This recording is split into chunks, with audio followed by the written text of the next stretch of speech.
ವೇದಿಕೆ ಮುಂಭಾಗದಲ್ಲಿರುವಂತಹ ನಮ್ಮ ಸೋದರಿಯರೇ, ನಮ್ಮ ತಾಯಿಯರಿಗೆ, ನಮ್ಮ ನೆಚ್ಚಿನ ಮಹಿಳಾ ಕಾಂಗ್ರೆಸ್ ನಾಯಕರಿಗೆ, ಹಿಂದುಳಿದ ಘಟಕದ ಅಧ್ಯಕ್ಷರುಗಳೇ, ವೇದಿಕೆ ಮುಂಭಾಗದಲ್ಲಿರುವಂತಹ ಎಲ್ಲ ನಮ್ಮ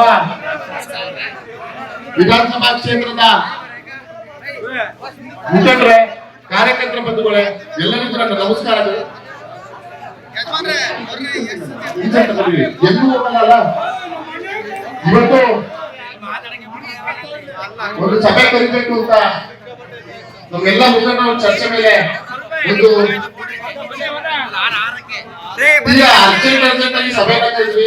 ನಿನ್ನೆ ಮಧ್ಯಾಹ್ನ ಎಲ್ಲರಿಗೂ ಕರೆ ಮಾಡಕ್ಕೆ ಶುರು ಮಾಡಿದ್ವಿ. ಕೆಲವರಿಗೆ ಕರೆ ಬಂದಿದೆ, ಕೆಲವರಿಗೆ ಕರೆ ಬಂದಿಲ್ಲ. ಯಾರೋ ಅನ್ಯತಾ ಭಾವಿಸಿದೆ.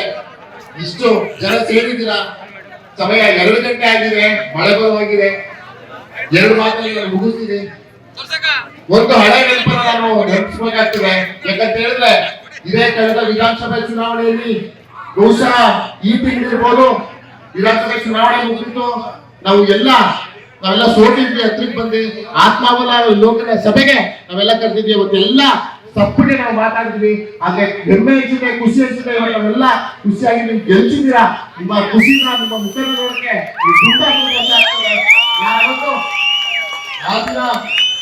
ನಾನು ಭಾಷಣದಲ್ಲಿ ನಾನು ಯಾವತ್ತು ಮತ್ತೆ ನಾವು ಲೋಕಸಭೆ ಸದಸ್ಯರಾಗಿ ಮುಂದಿನ ವರ್ಷ ನಾನು ಈ ರೀತಿ ಮಾತಾಡ್ತೀನಿ ಅಂತ ನಾನು ಕನಸಿನಲ್ಲೂ ನಾನು ಅನ್ಕೊಂಡಿದ್ದಿಲ್ಲ.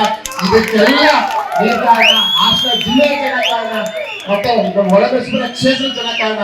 ಅವತ್ತೇನಾದ್ರು ಅತಿ ಹತ್ತಿರಕ್ಕೆ ಚುನಾವಣೆಗೆ ನಾವು ನಿಂತು ಸೋತಿದ್ಕೆ ನೀವೆಲ್ಲ ಅಷ್ಟು ಮತ ಕೊಟ್ಟಿದ್ಕೆ ನನ್ನ ಲೋಕಸಭೆಗೆ ಅಭ್ಯರ್ಥಿಯನ್ನಾಗಿ ಪಕ್ಷ ಆಯ್ಕೆ ಮಾಡಿದ್ಕೆ ಇಡೀ ಜಿಲ್ಲೆ.